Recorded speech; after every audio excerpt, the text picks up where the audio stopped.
Hey everyone, this is Car Ray Rob, where I'm Ray. And I'm Rob, and we want to welcome you to our podcast, Hello Movies, My Old Friend. Hello, movies. Hello, movies. Hello, movies. My old friend.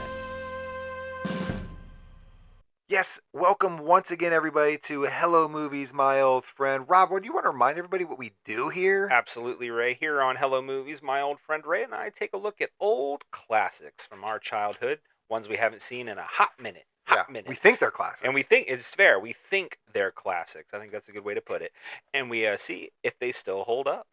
I'm excited about this one. Yeah, this one's a little bit of bittersweet. I don't sound excited, but we are doing the 1989 Who's Harry Crumb, starring John Candy. Absolutely love John Candy. The only reason we're not as excited as we normally would be is because we wanted to do Only the Lonely. Yeah, this was supposed to be Only the Lonely, but due to a licensing issue where clearly nobody has it right now and nobody knows. Somebody get Netflix. You own everything. Get on this. Yes, Only the Lonely is not currently streaming on anything, but luckily Tubi had Who's Harry Crumb, and so that's what we're gonna watch. Who's Harry Crumb? Watch today. So I'm gonna be fair. I don't love my memories of Who's Harry Crumb are not as loving as my memories of Only the Lonely. I was really passionately loved Only the Lonely as a kid, and I liked Harry Crumb. I remember it kind of just being a silly little detective movie, but this was from way back. I haven't seen this since I was young. Yeah.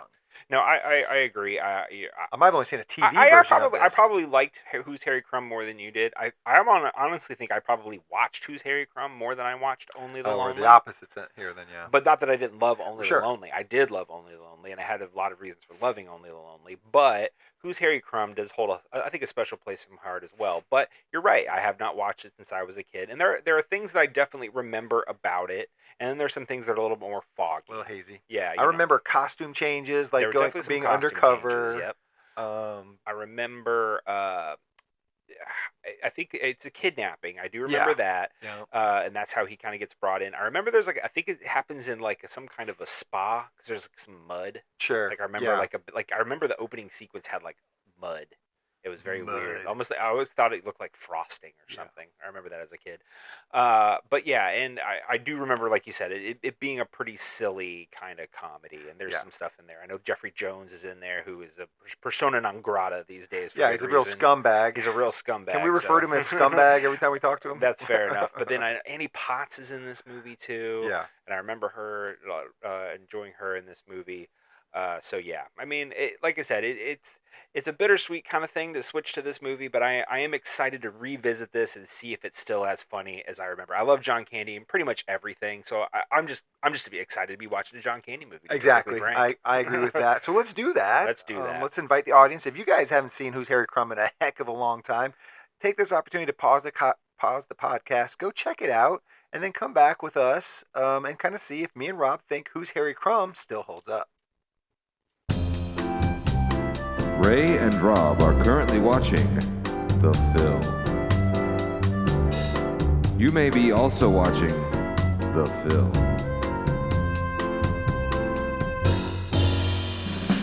If you're not, then you're listening to me say that Ray and Rob are watching The Film.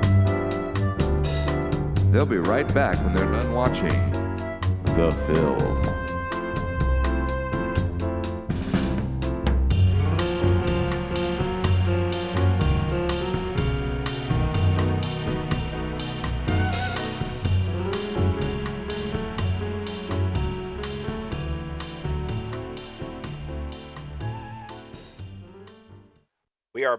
We are back from watching Who's Harry Crumb, and Ray, I nailed it. That opening scene in the spa with the mud, that looked like the icing for German chocolate cake. I will go to the mat on that. Your very ambiguous memory was somewhat correct. There was mud. Yeah, it was so weird. I was watching oh, yep. This is what I remembered. I remember it's like she was being chocolate pudding. It was like somebody is frosting this person. What is going on? I think I was a kid too. Right, because I guess maybe when I was a kid I didn't really know what a mud bath was. So I'd it's be just like, what slathered is in this? chocolate. Seems great. Right? Can I do this? This is great. Play tic-tac-toe on people. That was that man. Yeah, that An angry version of tic-tac-toe, very too. angry, and like they were getting very into it. And obviously, then there was the Bush gag. Yeah. Which I don't think the miss Bush... I do 70s not remember the Bush gag. I think I watched this movie more on TV. I would not be surprised if they took that out. That's fair. So That's a good point. I don't remember that. Because that happened, I was like, what? Yeah. Okay. I can't remember if I remember the Bush gag or yeah, not. But his chest hair falls off, turns on the woman in the mud. Pubic hairs, a big, ends up mane looking like of pubes, big and he turns that mane into a of pubic beard. hair, right? Yeah. So yeah, but I will say, as this movie went on, there were a lot of gags that came back to me like just before they happened, and I'm like, oh, I remember what happens next, and I remember what happens next. Yeah. And there's so many gags because this movie Gags has just gags. so many gags. A gaggle of gags. This is a gaggle of gags. Yeah. This movie is 100% built on yes and. Yes. And I think it might be to its detriment sometimes. Because I don't know if it's like they didn't have any outs for scenes, so they used a gag to something to get out. Yeah. But I definitely feel like at the detriment of Harry Crumb as a character, because I watched this whole movie and I'm like, I really don't know if Harry Crumb is just inept, naive. Is he like Frank Drebin from Naked Gun and he's just silly? Is he a butthead? Like he does things that are kind of mean and laughs about it? Does he not care when he ruins people's priceless things? I don't. Well, it was Jeffrey Jones. He knew he's a scumbag. So he's like, sure. no, do it.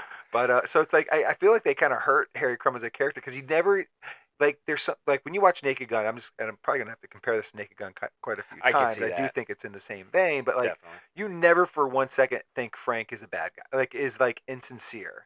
Right. Where Harry is when he did the stationary bike through Scumbag's office and destroyed his egg and destroyed all those the fossils of dinosaurs. Yeah. He's just oh, you're right, that was a break, womp womp, and then leaves. It's like, say you're sorry, bro. You just destroyed something that might have been worth a priceless amount. No, and I think you're right. I think that is one of the interesting things about the Harry Crumb character, and maybe they are trying to kind of dive into that typical detective character where they do have that arrogance. Yeah. And maybe an unlikable pompousness sometimes. Right. And to be fair, that's still kind of going today with Knives Out and stuff like that. Not that those characters like that are necessarily entirely unlikable. Right. But I do think that they do have a little bit of that aura of arrogance. Sure. And I think with this, maybe they were kind of, you mentioned Naked Gun, maybe almost parodying that in a way. I would not call this movie a parody movie, per se, but I definitely think that some of those traits of the detective genre they were trying to kind of send up. But I just feel like I don't think they were consistent enough one way or the other with just the Harry Crumb character. I just felt like so many times they're like, John, get us out. Do something funny, John. Yeah. Get us out of this scene. Save this scene. It's not very strong on its own. Do something to save us. Yeah. And some of the stuff was just not funny. Sometimes some of the jokes, he was just hey, cherry, I'm eating a cherry and drinking a Coke. It's like a cherry Coke. Right. And that's the joke to get out. It's joke. It's not funny. Yeah. No, I can agree with that. I think that I don't know if, like you said, if there was maybe improv involved and they just kind of went with the best thing that they had, or if it was just poorly written jokes. But, I do think they weren't all duds. No. They definitely weren't all duds. And I do think in certain instances, in certain scenes, I thought they worked pretty well. Let's talk a little bit about the narrative itself. We talked about this is obviously a detective story. Sure. Harry is brought in it is a kidnapping. We had talked about that in the before. It is a kidnapping. And I thought, the build up to Harry was, kind of interesting and fun because it's he comes from a long line of detectives. Yeah. So that hook is good. Having kind of he's the black sheep. Yeah. So it's this black sheep situation, but they don't necessarily sell it that way at first because Elliot Drayson is trying to sell the guy on Barry Corbin. Yeah, Barry Corbin. On bringing Harry in for his daughter's case, so he can't tell him he's an idiot. So he's kind of building him up. Yeah, PJ. Well, right. Oh, the actor Barry Corbin. Sorry, yes. Yeah, Barry Corbin is the actor. Yes. So it's fun to kind of have this thing where it's you're building up one character, but that you're getting somebody else. Right. And obviously that is for a specific reason because Elliot is the scumbag. Yeah. And I think it's very Which is interesting. not a spoiler because they seem to tell you that pretty quick. Yeah, you are what you portray. I think it is interesting choice too that they reveal that Elliot is kind of the mastermind so early in the movie.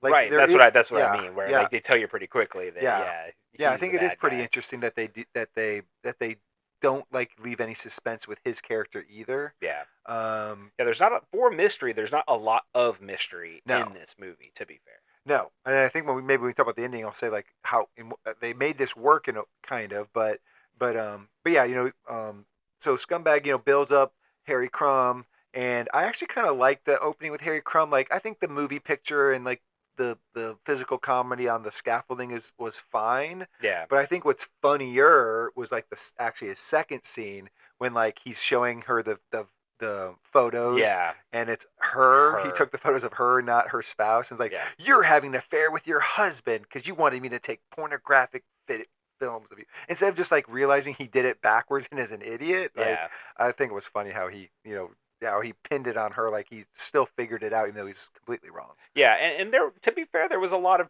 foreshadowing in that because he had another that same issue, and that could either be seen as lazy writing or it just a callback joke, one way or the Sure. other, because he has another issue later in the movie where he takes pictures of the wrong person or doesn't and doesn't know who it is and Right. all of that. So they do kind of return to those gags, and even that where it's like he kind of BS's himself into being right. Right. That is kind of where this movie goes a bit throughout the movie. Yeah. Like I said, it was funny the first time when he's like, I just thought the idea of him saying you're having an affair with your husband. Yeah. I'm like not seeing the impossibility, I guess, of that, or the irony of that. Or just never was funny. He never looks at his pictures after he takes them. He never looks at them. Right. Even the tree gag, because the tree gag comes back around. So the tree fall like in his office, like the fruit falls and like lands on his desk. Like there's something wrong with this tree.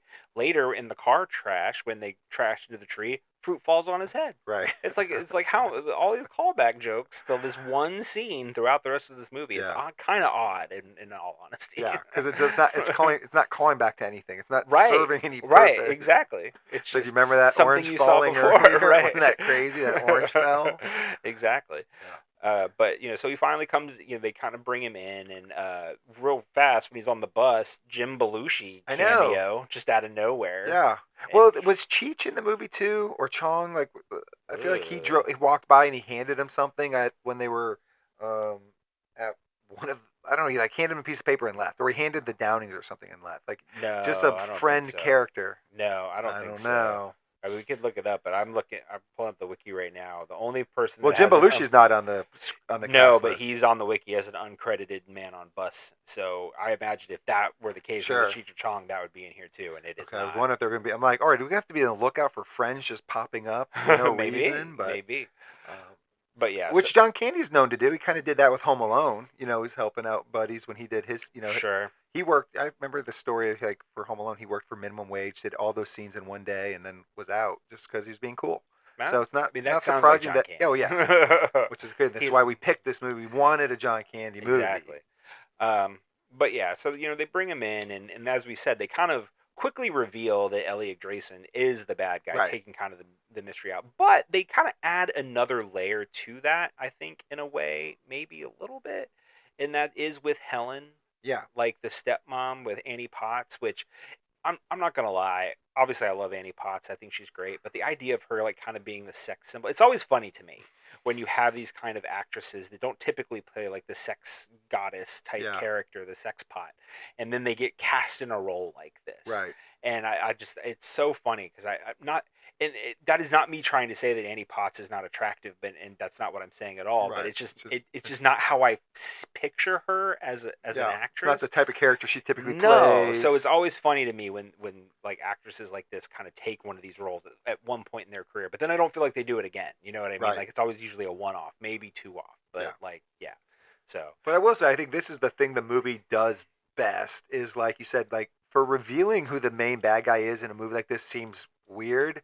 Yeah. But what's smart about it, what they get to is that like Harry Crumb is blaming Helen for this right away, or he's suspicious of her right away, and he ends up somehow making himself right. Right. And so that's kind of like I think the best part of the writing of this movie is how Helen it does end up with the the ransom. Yeah. She does get involved in this case because her character wants all the money from the dad. She's trying to kill him. Yeah, she's trying to kill him. She doesn't want him to pay the ransom, so she Yeah. ends up stealing the ransom, which is like essentially getting caught red-handed, like the kidnappers would have. Right. So it's like she ends up being like the person that's arrested for this, which is smart. Yeah. I think there's multiple fronts in this. So you got like Harry and Nikki. They're the one front, and then you have Helen and Vince. The tennis pro, and then obviously you have Elliot on his own with the other guy. I don't know if he ever says his name, but anyway. But yeah, so you kind of have this like 3-front war going on through this movie, and you're right. I think that is probably the most interesting element of it. But to add a layer on that, Elliot's obsession with Helen, which is kind of like why he's doing this whole thing, adds maybe even a little bit more to that. You know what I mean? So it's like there's 2 fronts that are, they're both going after the same thing, but they don't realize it. Yeah. Until the end, when there's this kind of switcheroo situation, and which is funny because ultimately Helen and Vince are arrested at the end for the kidnapping. So it's like the big finale, like because they screw over Elliot. Put him in this closet or whatever, which I totally remembered that gag of him being like in the chair, chained up from the ceiling. I totally remembered that. But then, having this whole gag on the plane, and then being arrested. So they're arrested for kidnapping the daughter, which they didn't.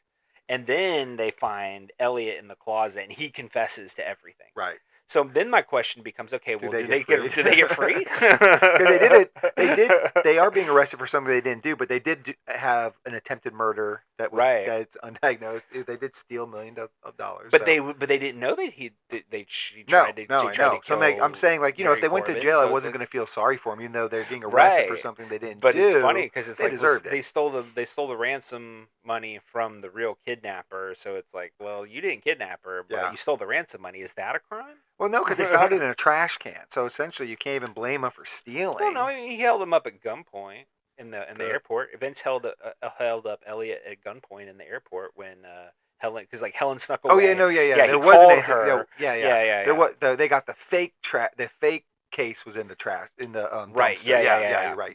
So right. it's like they had plenty of reason to go to jail. Sure. Yeah. But did they? I don't know. But it's so funny. You gotta, again, scumbag. But the Elliot Drayson character is hilarious because this whole, like, so much of this, like, beginning part, like, through the middle of the movie, there's this recurring gag with the pterodactyl egg. Right. And then you mentioned what ultimately happened to the pterodactyl egg. Destroyed. It gets destroyed because Harry, like, drives that bike through the office and destroys the office.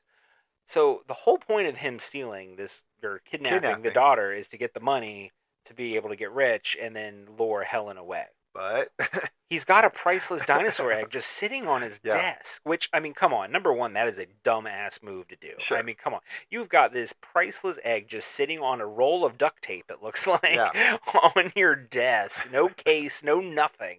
And, but why don't you just sell the egg? It makes no sense. I'd rather kidnap a woman. Rather kidnap a woman than sell the egg. Is that what it is? Yeah, he wanted to retire. He essentially was going to retire. So it's like you don't need to like keep the egg in your office. You're retiring. You're not going to have this office anymore. Buenos Aires. He was planning on going on the run to Buenos Aires and leaving all his possessions behind. So he was going to leave the priceless egg behind. Like, no, don't kidnap. Sell the egg. I bet he would have gotten more for that egg. I think so. Only 2 in the world. Come on.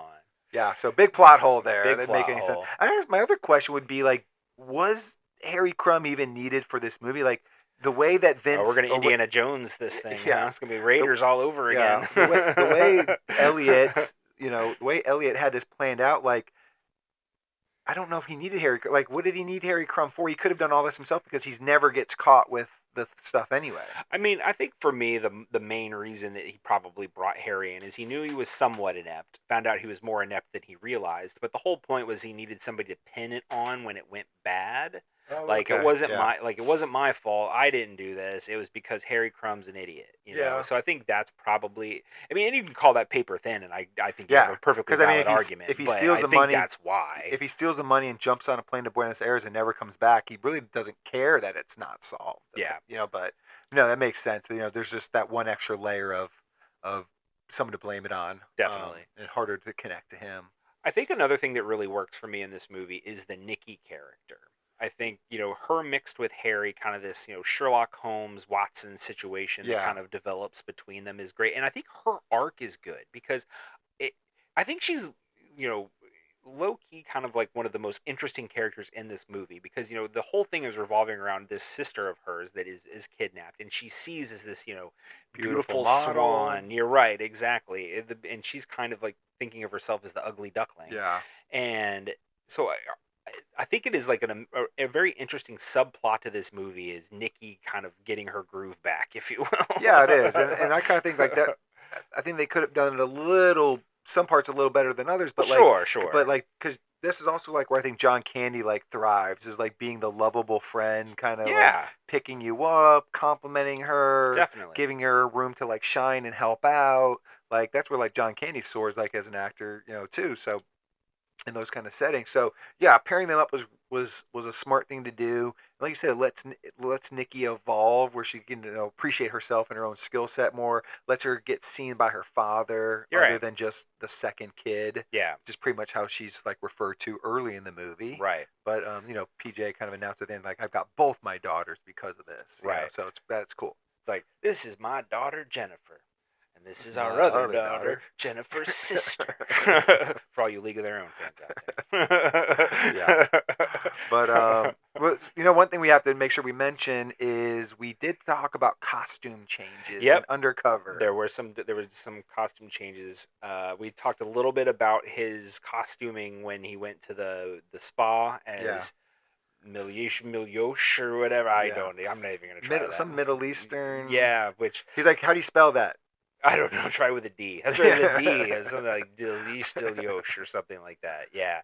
But I will say, and it's fair, unfair. This movie was made in 1989. There is some definitely culturally insensitive parts to this, like because when he goes to the AC, when he's the AC guy from Bombay. Yeah. Oh man, that's a little rough. Yeah, it's a very much a caricature of an Indian person. It reminded me of Michael Scott from The Office, which led to him getting punched when he's like, "Goody, goody, you like some goody, goody." Yes. You know what I mean? And then Michael gets punched in that scene. So I kind of felt like Harry Crumb. Was that the Diwali episode? Yeah, I think so. Was that the Diwali? I can't remember if that was the Diwali episode or if that was. I can't either. If it's the one where they just have all different races on their forehead, I can't remember. Yeah. But it kind of felt like John Candy should have got punched for his impression a little bit.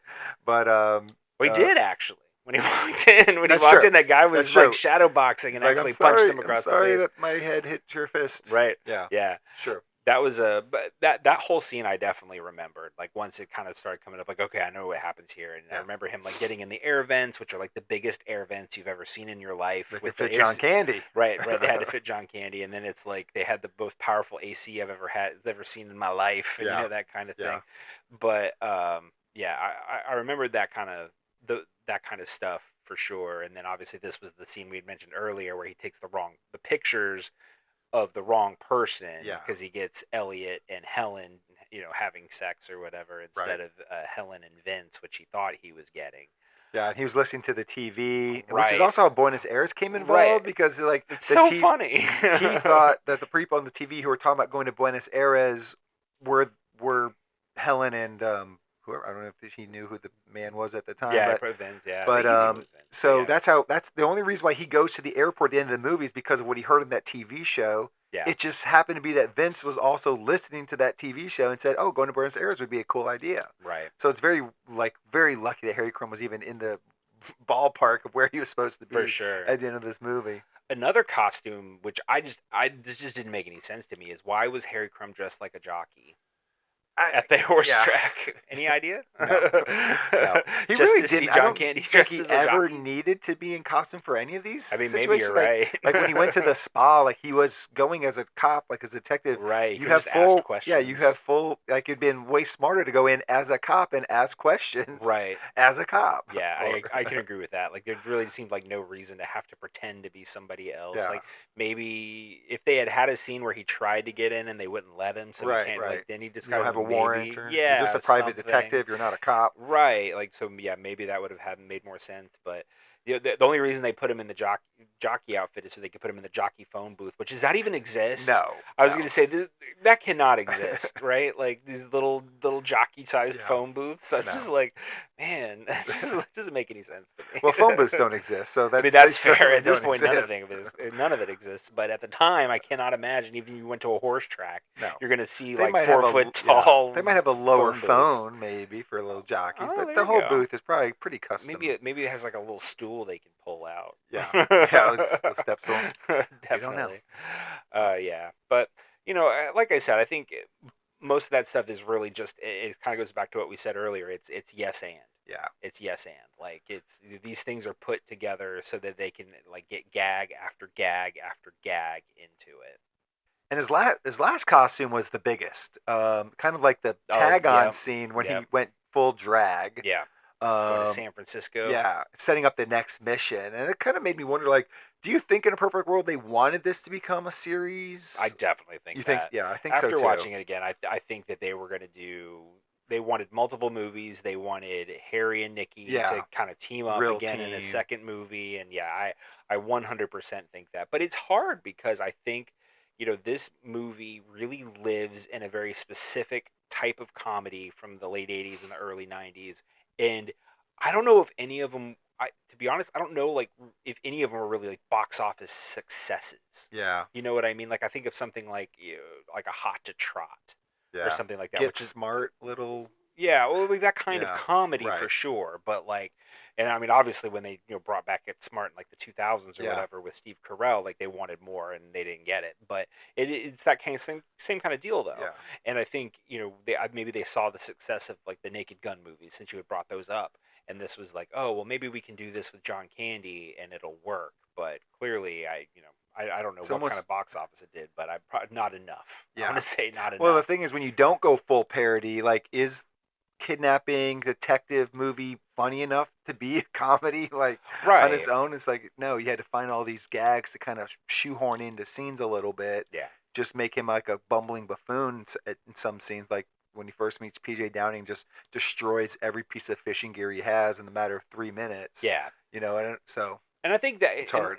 I agree, and like you said, some of it kind of it feels too much. It feels forced, like you're going for like total destruction. Yeah, It just seems that and even like you're talking about in that scene right there, it's like they had the fish gag with his finger. They had broke his fishing rod, the I fishing think. brook, yeah. Then they had the lures where he Yeah, like put his hands stabbed his down and hands. stabs his hands, and then they do the thing with the darts, and it's like he hits the bullseye and then it falls through, which I think is as far as the gags go and far as like Harry is concerned, I think it's symbolically the best gag in this scene. Yeah, But it's like when it's lost in 4 or 5 other gags, you're like, okay, like right.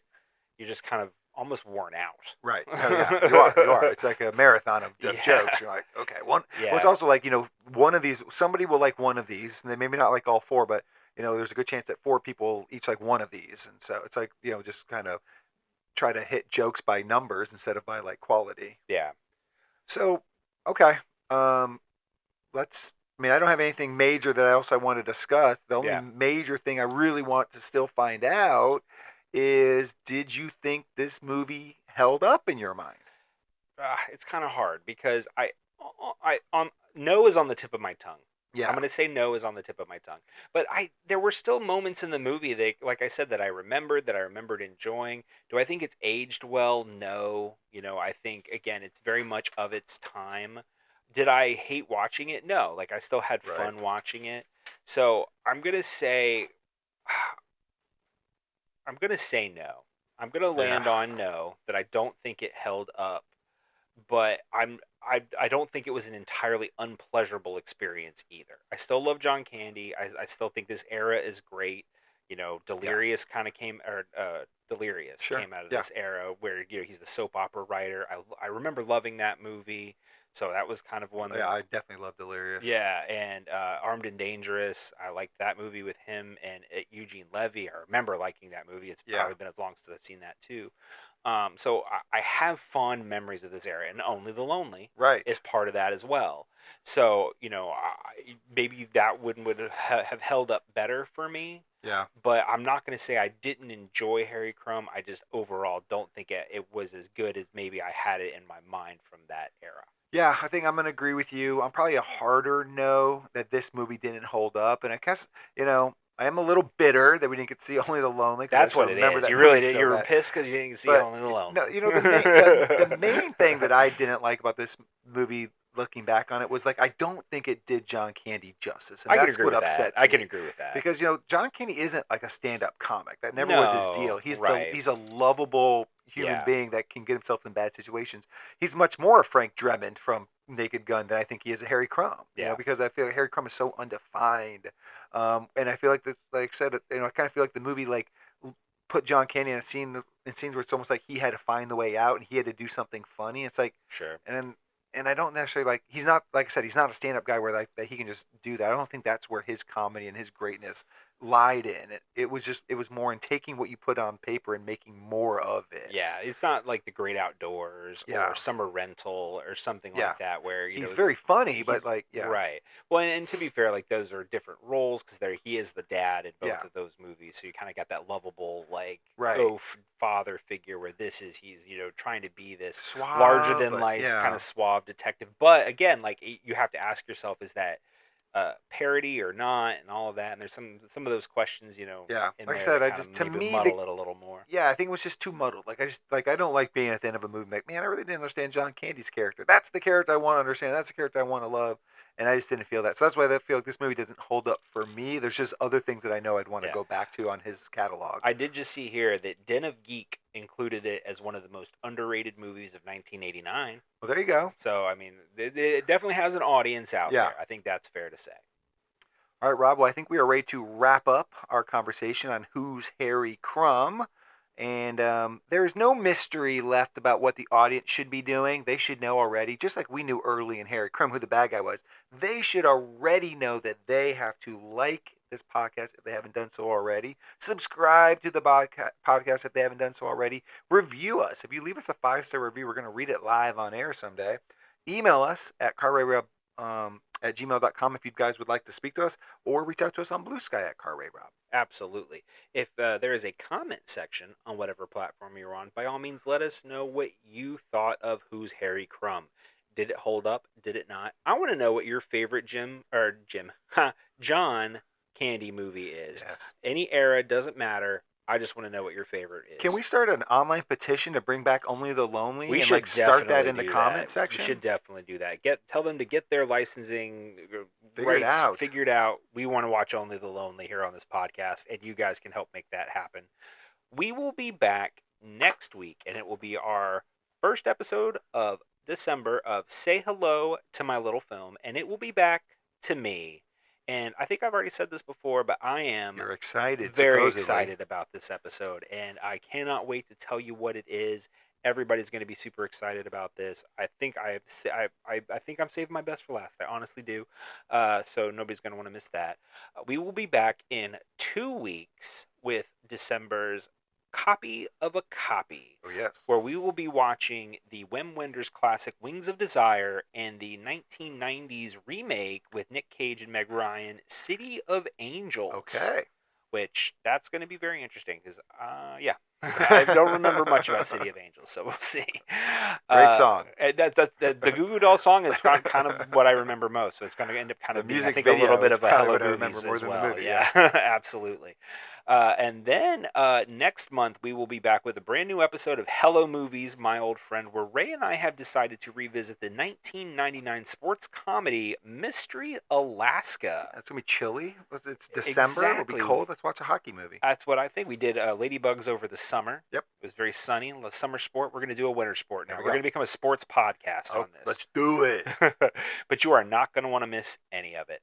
But until then, this is Car Ray Rob. Where I'm Ray. And I'm Rob. And remember, be defined by the films you love, not the ones you hate. Hello, movies. Hello, movies. Hello, movies. My